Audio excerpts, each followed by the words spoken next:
समाचार में मैं हूं आपके साथ सौम्या। आज हम ज़मानिया स्टेशन के गांधी चौक पर मौजूद है, जहां पे बिहार से लेके हर जगह के लोग आते हैं मार्केटिंग के लिए। हम आज यहां पे मौजूद हैं, आगामी विधानसभा चुनाव को लेकर चाय पर चर्चा करेंगे। हम गांधी चौक पे मौजूद हैं और सामने चाय की दुकान है, जहां पे हमारे साथ जागरूक मतदाता और युवा मतदाता भी मौजूद हैं। तो आइए चलते हैं इनके पास और बात करते हैं चुनावी मिजाज पे कि क्या है इनका चुनाव पे मुद्दा। अपना परिचय दीजिए। मनोज कुमार सिंह मैडम, मैं जमनिया विधानसभा का हूँ। जी, क्या मुद्दा है आपका इस बार के चुनाव में? मुद्दा ये है कि सरकार कहती है कि सबका साथ और सबका विकास। जी हाँ, तो मेरा सम्मान निधि योजना जो है मोदी जी का, हमारा अभी तक आया नहीं। जी। और मेरा आधार ये तो सभी लोग जानते हैं कि सारा अकाउंट आधार कार्ड से लिंक है, तो मेरा आधार कार्ड, मेरा नाम और पैसा जा रहा है दूसरे के खाते में। ये क्या विकास है? तो कैसा विकास चाहते हैं आप अपने क्षेत्र में? अभी देख लीजिए, हमारे महली गांव जो है वहाँ के रोड देख लीजिए, यहाँ की कोई व्यवस्था नहीं हुआ, उसी तरह पड़ा है, जहाँ साइकिल भी नहीं जा सकती उसमें। कैसा विकास है बताइए जी। हम इसको तो क्या वर्तमान समय के सरकार से खुश है या नहीं? नहीं खुश है, बिल्कुल खुश नहीं है। बहुत बहुत धन्यवाद आपका। अपना परिचय दीजिए। Zamania railway station. क्या मुद्दा है आपका इस बार के चुनाव में? भाजपा। भाजपा? हाँ। क्या किया है भाजपा ने? बहुत किया। जैसा कि विकास में उन्होंने क्या क्या किया है? बहुत दिया है, पैसा दे रही है, सड़क बनवा रही है जी, बिजली 24 घंटा दे रही है जी, सब कुछ दे रही है। अपना परिचय दीजिए। त्रिलोकी प्रसाद, जमनिया रेलवे। क्या मुद्दा है आपका इस बार के चुनाव में? चुनाव में तो ठीक है जी। वर्तमान समय के सरकार से आप खुश है या नहीं? खुश हो है, नहीं हो खुश है, दोनों है जी। अपना परिचय दीजिए। आप एक युवा मतदाता लग रहे हैं। हाँ, सूरज कुमार। तो क्या मुद्दा होगा आपका इस बार के चुनाव में? मुद्दा यही है कि विकास के नाम पे कुछ नहीं हो रहा है, केवल मंदिर बनवाने से विकास नहीं होता है। यहाँ पे हमारे यहाँ स्कूल कॉलेज नहीं है, मेडिकल कॉलेज नहीं है, न कोई सुविधा। स्पोर्ट्स के मामले में, खेल के मामले में विशेष यहाँ पे कोई सुविधा नहीं है। इसके वजह से इस बार बच्चों के खेलने के लिए कितने फील्ड्स होंगे यहाँ पे? यहाँ पे एक हिंदू इंटर कॉलेज है बस, और वो भी एकदम अधूरा बेकार है। मतलब उसमें गाय गोरू बस यही सब रहता है। तो आने वाली सरकार से आपकी क्या अपेक्षाएं हैं? आने वाली सरकार से हमें यही अपेक्षा है कि स्पोर्ट के मामले में रुचि दिखाए, कॉलेज यहाँ पे हो, डॉक्टर के मामले में यहाँ पे कोई मतलब हॉस्पिटल नहीं है। अपना परिचय दीजिए। मोइनुद्दीन नाम है हमारा, जमानिया रेलवे स्टेशन। आगामी विधानसभा चुनाव में क्या मुद्दे हैं आपके? बहुत मुद्दे अभी है। सबसे बड़ी बात है कि महंगाई सबसे ज़्यादा है जी। महंगाई चरम सीमा पर है, महंगाई को थोड़ा कम किया जाए और उसके बाद जो है पब्लिकों के जो डिमांड है उसको पूरा किया जाए। जी। क्या मुद्दा है आपका इस बार के चुनाव में? रोजगार। आने वाली सरकार से क्या अपेक्षाएं हैं आपकी? आने वाले मतलब योगी जी के सरकार से तो रोजगार का जी अपेक्षा ही नहीं है। आने वाले जो भी सरकार है, लड़कों लोग को रोजगार दे, जो हम बच्चों। वर्तमान समय के सरकार में क्या क्या विकास हुआ है आपके क्षेत्र में? हमारे क्षेत्र में कोई विकास नहीं हुआ। अपना परिचय दीजिए।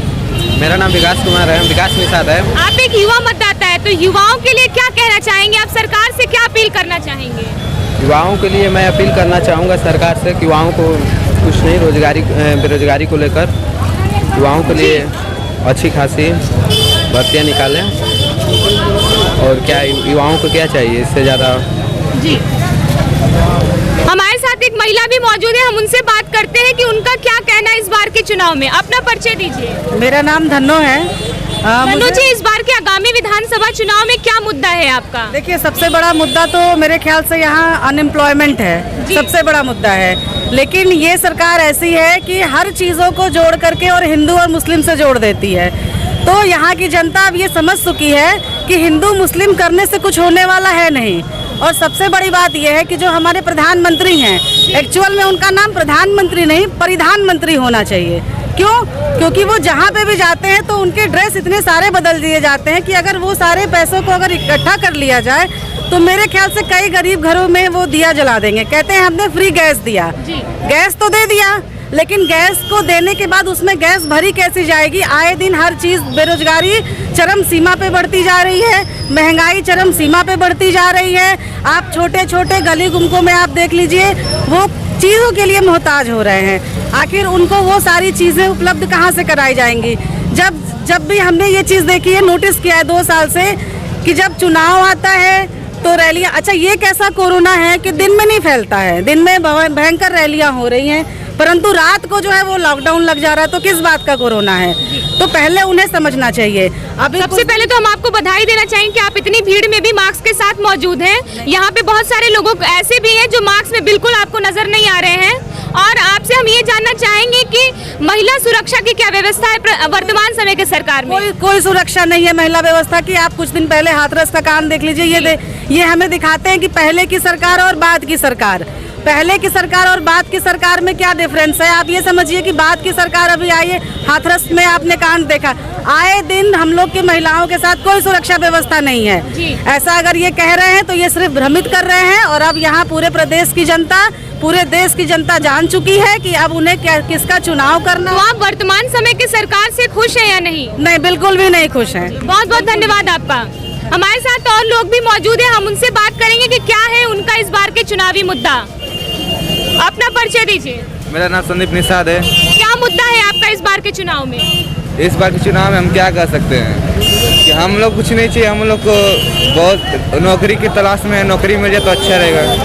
आप सरकार से क्या अपील करना चाहेंगे? हम सरकार से ये अपील करें, हम लोग नौजवान लोगों के लिए नौकरी मिल जाए, बहुत मेहनत कर रहे हैं, लॉकडाउन लग जा रहा है, मेहनत कर करके थक गए, नौकरी नहीं आ रही है, बस यही अपील करना चाह रहे हैं जी। और जो अपना परिचय दीजिए। अपना परिचय दीजिए। मेरा नाम रामजी प्रसाद है, मैं यहीं हिंदू इंटर कॉलेज पढ़ता है, उसी में अध्यापक। जी जी। क्या मुद्दा है आपका इस बार के चुनाव में? मुद्दा देखिए मैडम, सही बात तो ये है कि जो सबसे बड़ा मुद्दा है इस देश में किसानों का मुद्दा है, नौजवानों का मुद्दा है कि जो किसानों की समस्याएं हैं। आज तक सभी सरकारें आई गई हैं, लेकिन बस उनको आश्वासन मिलता रहा, लेकिन धरातल पर उनको कुछ उपलब्ध नहीं हुआ। और सबसे बड़ी जो समस्या इस देश में बेरोजगारी की समस्या है। तो नौजवान तो पढ़ने लिखने के बाद कोई गारंटी नहीं कि उनको क्या करना है, MA, BEd, LLB, PhD है, यहाँ तक कि बीटेक करके 10-5 हज़ार की लोग नौकरी के लिए। जैसा कि वर्तमान समय की जो सरकार है वो ये दावा कर रही है कि उन्होंने सभी सड़कों को गड्ढा मुक्त कर दिया, तो उसके बारे में आपका क्या कहना है? देखिए मैं ये वास्तव में यहाँ जो देखा हूँ उसके बारे में मैं साफ बोलने वाला हूँ। वास्तव में सड़कों का निर्माण हुआ है, लेकिन आप सभी विकास के मानक को सिर्फ सड़कों तक सीमित नहीं रह सकते। हमारी जो मौलिक आवश्यकताएं हैं, रोटी, कपड़ा, मकान, स्वास्थ्य, शिक्षा, तो इसमें जो है सरकार बुरी तरह से, सही बात ये है, फेल रही है। अपना परिचय दीजिए। हाँ, मैं दामोदर तिवारी हूँ। अभी भाई साहब का रोटी, कपड़ा और मकान की बात कहे हैं, बीजेपी में सबको जो है कि सस्ता अनाज 2 रुपया किलो मिल रहा है, श्रम कार्ड बन रहा है, लोगों को जो है कि महीना मिल रहा है, खाते में पैसा आ रहा है। इसके बाद जो है कि गरीबों को जो है कि फ्री में राशन मिल रहा है। अभी कोई किसी सरकार में ऐसा नहीं हुआ। और बीजेपी में सबसे बड़ी बात यह है कि माफिया, सपा के काल में माफिया का बहुत बड़ा राज हो गया था, उन माफियों का नेस्तनाबूद योगी जी ने कर दिया। लोग अमन चैन की शांति कर ले रहे हैं, कहीं रंगदारी नहीं मांगी जा रही है। इसीलिए योगी जी और मोदी, जैसा कि आप देख सकते हैं कि ये बुजुर्ग हैं, लेकिन वर्तमान समय की सरकार के साथ हैं और वर्तमान समय की सरकार से बहुत ही खुश नजर आ रहे हैं। हमारे साथ एक युवा मतदाता मौजूद है, हम उनसे बात करते हैं कि क्या है उनका कहना। अपना परिचय दीजिए। मेरा नाम अभिषेक सिंह है जी। मैम, दादाजी अभी बोल रहे थे कि माफिया राज खत्म हो गया है। यहीं आप जहाँ खड़ी हैं, इसके सराउंडिंग में मिर्जापुर चले जाइए, बनारस चले जाइए, जौनपुर चले जाइए और यहीं गाजीपुर चले जाइए, यहाँ माफिया का गढ़ है। और दादाजी बोले थे खत्म हो, दादाजी बोले कि फ्री का राशन मिल रहा है। हमको ये नहीं समझ आया, फ्री का राशन दे के आप और गरीब बना रहे हैं लोगों को। हाँ, आप 5 किलो 10 किलो राशन दे रहे थे, उससे क्या भला होना है? हमें रोजगार चाहिए, जो रोजगार हमारी जरूरी है। अभी 57,000 लोग बैठे हैं लखनऊ में, शिक्षक भर्ती के लिए एक नई वैकेंसी निकाली जाए। दादाजी उस पर बात नहीं कर रहे हैं, बात कर रहे हैं अनाज पे। अनाज से हमारा क्या भला होगा? अनाज से हम करें गरीब है, हम इनको देंगे, इनको नौकरी देंगे तो ज़्यादा आगे बढ़ेंगे। अगर हम अनाज देंगे तो अनाज से क्या होगा? आप एक युवा मतदाता है, तो आप युवाओं के लिए क्या अपील करना चाहेंगे सरकार से? युवा से हम यही अपील करना चाहते हैं सरकार से कि वो हमारी मांगे पूरी करे और जो भर्तियां फंसी हुई है, सरकारी नौकरी जो फंसी हुई है वो पूरी निकाले। और रिजर्वेशन को इन्होंने बहुत ही गर्क में डाल दिया है। अभी इन्होंने 23,000 पे कहीं 69,000 शिक्षक भर्ती में 23,000 ओबीसी के पद खाली थे और दलितों के, वो दूसरों को दे दिए। वो अधिकार कौन देगा हमें? उसको तो देना पड़ेगा ना सरकार को। अपना परिचय दीजिए। मेरा नाम विपुल सिंह बरुण से मैं हूँ। आपका क्या मुद्दा है इस बार के चुनाव में? इस बार के चुनाव में बीजेपी बहुत काफ़ी बहुमत सीटों से जो है आगे निकलेगी। बीजेपी ने जो काम किया है अन्य सरकारें कोई भी नहीं आज तक कर पाई है। बीजेपी के सरकार में जो है गरीब परिवार जो बिलोंग करते थे, जिस स्थिति से गुजर रहे थे, वो जो है बहुत आगे निकले हैं। राशन कार्ड में जो है सुविधाएं दी, श्रमिक कार्ड, ई श्रमिक कार्ड जो निकाली है उसमें जो सरकार ने जो है अन्य जितने भी व्यक्ति जो हैं, जितने भी श्रमिक वर्ग हैं, जितने भी जात के लोग हैं, सारे लोग इसका जो है, अब देखिए अगले महीने जो है सारे लोगों के अकाउंट में जो है 500-500 रुपये आया है। उससे खुशहाल है सारे लोग। राशन मिलने पे जो है पहले आपसे फिर से बात करेंगे, 1 मिनट रुक जाइए। पहली सरकारें जो थी तो क्या पता चलता था कि राशन कार्ड का जो है 2 दिन बस देना है, 2 दिन के बाद जो है राशन कार्ड नहीं मिलता। तो आप वर्तमान समय के सरकार से खुश हैं? पूरी तरह से मैं खुश हूँ। जी, बहुत बहुत धन्यवाद आपका। अपना परिचय दीजिए। विमल खान सिंह। क्या मुद्दा है आपका इस बार के चुनाव में? मेरे लिए जी बेरोजगारी मुद्दा है। बेरोजगारी मुद्दा है।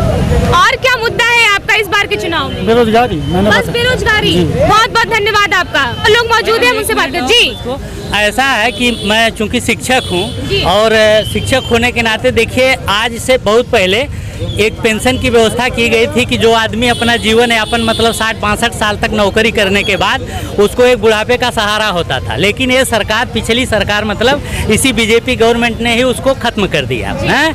तो सबसे बड़ी समस्या अपने जो है पार्लियामेंट में जो मतलब बहुत बड़ा लोग भाषण देते हैं तो अपने लिए आदमी सांसद भी है उसकी भी पेंशन लेता है, विधायक हो जाए तो उसकी भी पेंशन लेगा, लेकिन कर्मचारी 60 साल तक सेवा करेगा लेकिन उसको कोई गारंटी नहीं है। बीवी बच्चे अगर आज के ज़माने में देख रहे हैं आदमी अपने व्यक्तिगत बारे में सोच रहा है तो कोई सहारा नहीं होते। सबसे बड़ा गलत काम किया। आपने कहा कि आप एक शिक्षक हैं, तो शिक्षा के लिए आपका क्या कहना है? देखिए, शिक्षा के लिए सबसे बड़ी जो चीज़ है कि गुणवत्तापूर्ण हमारे यहाँ शिक्षा नहीं है, तो गुणवत्तापूर्ण शिक्षा हो और ताकि बच्चों का भविष्य। दूसरी चीज़ कि पढ़ने लिखने के बाद मैं बताया कि तमाम डिग्रियां लेने के बाद कोई गारंटी नहीं है कि नौजवानों की टीम क्या करेगी। तो इस नाते उनको गुणवत्तापूर्ण शिक्षा दीजिए ताकि पढ़ने लिखने हम आपसे फिर से बात करेंगे।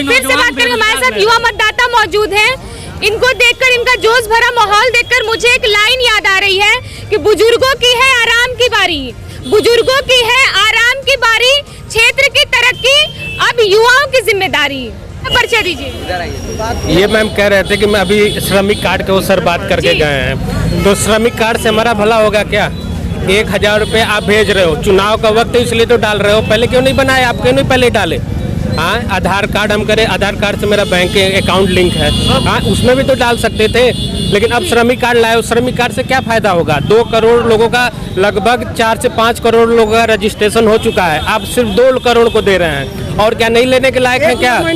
हाँ, 1,000 रुपया महीना दे रहे हैं 1 साल। जैसा कि आप देख सकते हैं कि युवा यहाँ पे अपनी बात रखे कि उनको रोजगार की दिक्कतें हैं, वहीं दूसरी और वो अपनी बातों को सामने रखने से पीछे भाग रहे हैं। जैसा कि आप देख सकते हैं, अगर मैं इनसे एक भी क्वेश्चन करने जाऊंगी तो ये पीछे हट जाएंगे तुरंत। अपना परिचय दीजिए।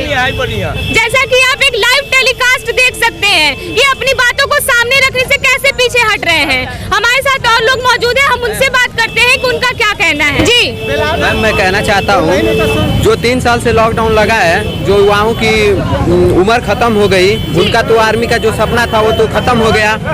जो अपना सपना लेकर दौड़ रहे थे, मेहनत कर रहे थे कि हम भर्ती होंगे, आर्मी में जाएंगे, सेना में भर्ती होंगे, उनका सपना खत्म हो गया। उनके लिए कुछ कहना चाहेंगे कि वो तो सरकार से अपील करेंगे कि हमारा उम्र बढ़ाएं या कुछ करें, मगर सरकार उनकी सुन ही नहीं रही है, न भर्ती निकाल रही है। फिर से कोरोना लग रहा है, फिर से लॉकडाउन लग रहा है, पता ही नहीं चल रहा है कि भर्ती आएगी या नहीं आएगी। भर्ती के भरोसे युवा दौड़ दौड़ के 2021 से लेकर 2022 तक प्रयास करते रहे, मगर भर्ती आई ही नहीं। अब 2022 में देखते हैं भर्ती आती है या नहीं आती है। युवा इसको लेकर बहुत परेशान है और इतना ठंड के माहौल में भी युवा फील्ड नहीं छोड़ रहे हैं, ग्राउंड पे दौड़ने जा रहे हैं। सुबह शाम दोनों टाइम जा रहे हैं। युवा केवल आर्मी के लिए हैं, वो तो लगातार प्रयास कर रहे हैं कि हमारा भर्ती आएगा और हम एक नए जोश और जुनून के साथ जाएंगे, सेना में भर्ती होंगे और देश के लिए। ठीक है, अपना परिचय दीजिए। देखिए, ऐसे काम नहीं चलेगा। ये जो आप लोग ऐसा काम कर रहे हैं कि सामने कैमरे के सामने आने से पीछे भाग रहे हैं, तो यही फर्क होता है गांव और नगर में। गांव और शहर में भी यही फर्क होता है कि शहर के जो लोग होते हैं वो अपनी बातों को कैमरे के सामने रखते हैं और गांव के लोग जो होते हैं वो कैमरे के पीछे भागते हैं, जिससे उनके गांव का विकास नहीं हो पाता है। तो आज के लिए बस इतना ही। कैमरा पर्सन पूर्णिमा के साथ मैं सौम्या त्रिपाठी, ज़मानिया न्यूज़।